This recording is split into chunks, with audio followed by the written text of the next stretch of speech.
आप सभी का मेरे YouTube चैनल में एक बार फिर स्वागत है। आज का हमारा टॉपिक है प्रिंटिंग। तो चलिए अपने टॉपिक के विषय में चर्चा करते हैं।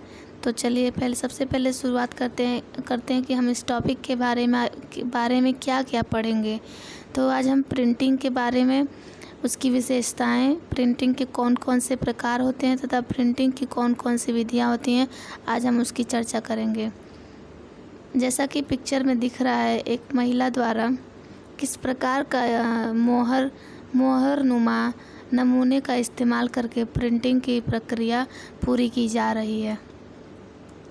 वस्त्रों की छपाई एक ऐसी कला है जिसमें एक डिजाइन के रूप में वस्त्र की सतह पर रंग लगाया जाता है। इस कला का विकास हजारों वर्ष पूर्व माना जाता है।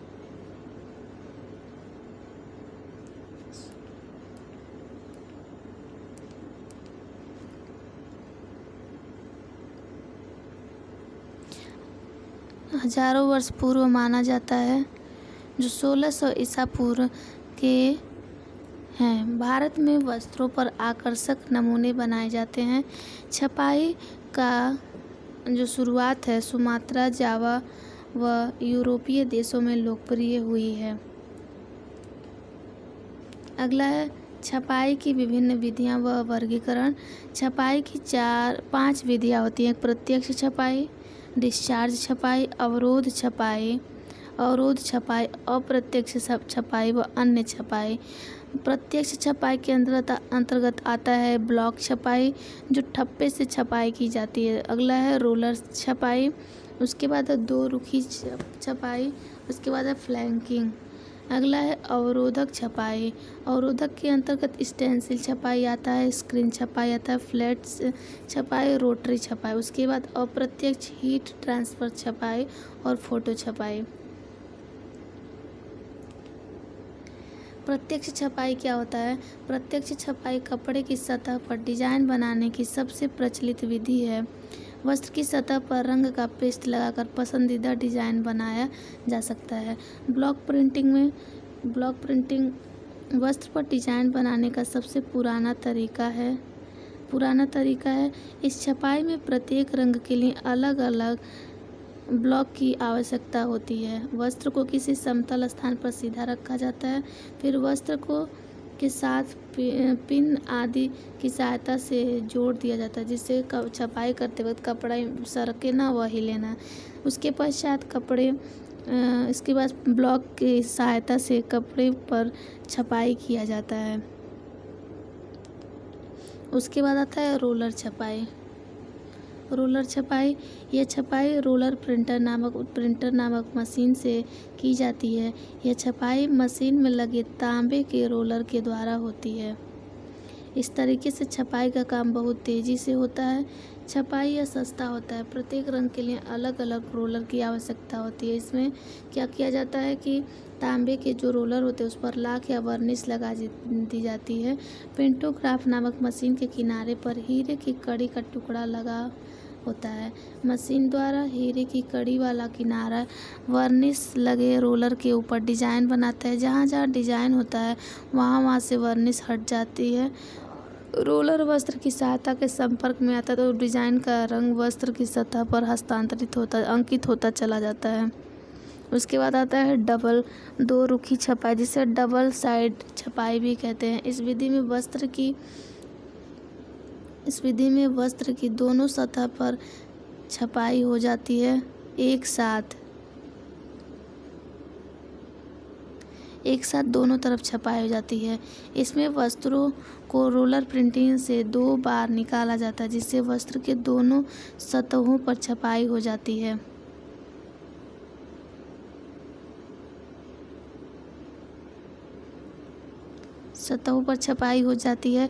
दोनों की छपाई से वस्त्रों के दोनों सतहों पर छपाई एक ही साथ हो जाती है। अगला है फ्लैंकिंग छपाई। छपाई में कपड़े का समतल लेयर बिछा करके रेशों के छोटे छोटे टुकड़े फ्लैंक वस्त्र की सतह पर डिजाइन के रूप में पेस्ट किया जाता है। रंग के स्थान पर चिपकाने वाले पदार्थ रोलर प्रिंटिंग की सहायता से वस्त्रों की सतह पर डिजाइन के रूप में लगाया जाता है। फ्लिंग सामान्यतः रंगीन वस्त्रों पर रंगीन वस्त्र बनाए जाते हैं जिसमें वस्त्र की सुंदरता बढ़ जाती है, जैसा ये डिजाइन में दिखाया गया है। वस्त्र के ऊपर रंग बिरंगे टुकड़े से सजाया गया, इसी को फ्लॉक प्रिंटिंग भी बोलते हैं। अगला है डिस्चार्ज छपाई। ऐसी छपाई में पहले वस्त्र को पूरा रंग लिया जाता है। डिजाइन वाले रोलर की सहायता से रंगे हुए वस्त्र की सतह पर लघु कारक विरंजक लगा दिया जाता है।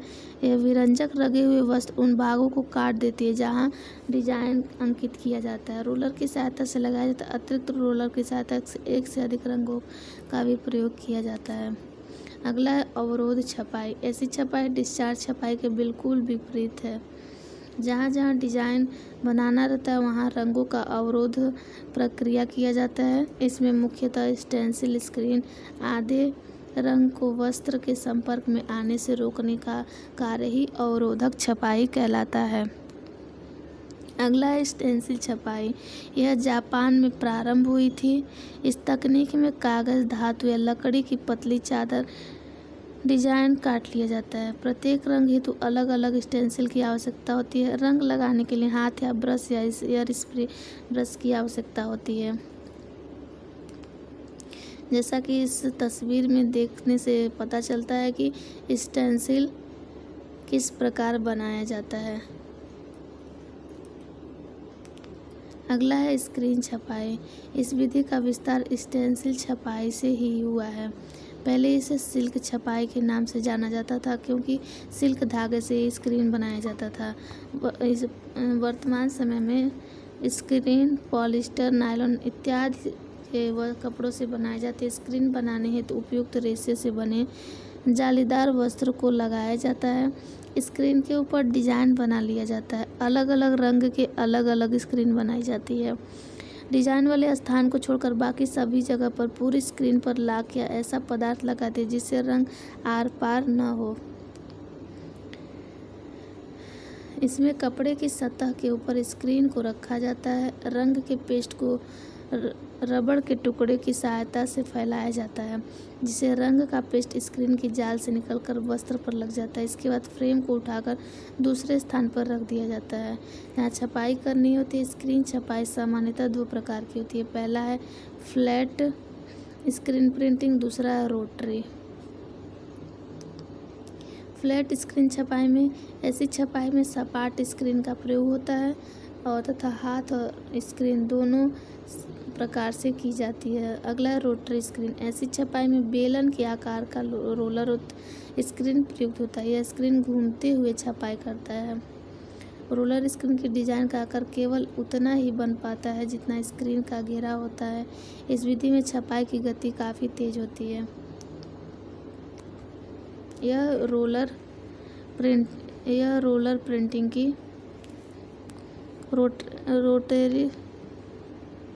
रोटरी स्क्रीनिंग की छपाई होती है। सॉरी, थोड़ा सा मिस्टेक हो गया। तो आगे चलते हैं अपने दूसरे हेडिंग की तरफ। अगला है अप्रत्यक्ष छपाई। इस छपाई की विधि में रंग को वस्त्रों पर सीधे नहीं लगाया जाता। वस्त्रों पर सीधे नहीं लगाया जाता। इसकी प्रमुख विधि निम्नलिखित है। हीट ट्रांसफ़र छपाई। इस छपाई में किसी डिजाइन को एक सतह से दूसरी सतह पर से निकालकर हस्तांतरित किया जाता है। इस विधि का आरंभ 1960 के दशक में हुआ। इस विधि में डिजाइन को वाष्पीकृत द्वारा कागज से वस्त्र पर उतारा जाता है। इस छपाई में डिस्पर्स रंगों का प्रयोग होता है। यह तेज गति से वाली सस्ती और वातावरण प्रदूषित न करने वाली विधि है। इस विधि के दो चरण हैं। हीट ट्रांसफ़र के दो चरण कुछ इस प्रकार हैं। पहला है वस्त्रों को एक विशेष मशीन में रखा जाता है। वस्त्र की सतह के ऊपर वाला कपड़ा रखा जाता है। प्रेस करने वाली मशीन से कागज को गर्मी दी जाती है। गर्मी के कारण रंग वाष्पीकृत हो जाता है और उसे कपड़ा अवशोषित कर लेता है। ठंडा होने पर रंग व वस्तु से ठोस अवस्था में आ जाता है। किसी भी डिज़ाइन को विशेष प्रकार की स्याही या रंग से कागज़ पर बना लिया जाता है। रंग का चुनाव उसकी उदासीकरण प्रक्रिया और रेशों के प्राप्ति के आकर्षण के कारण ही किया जाता है।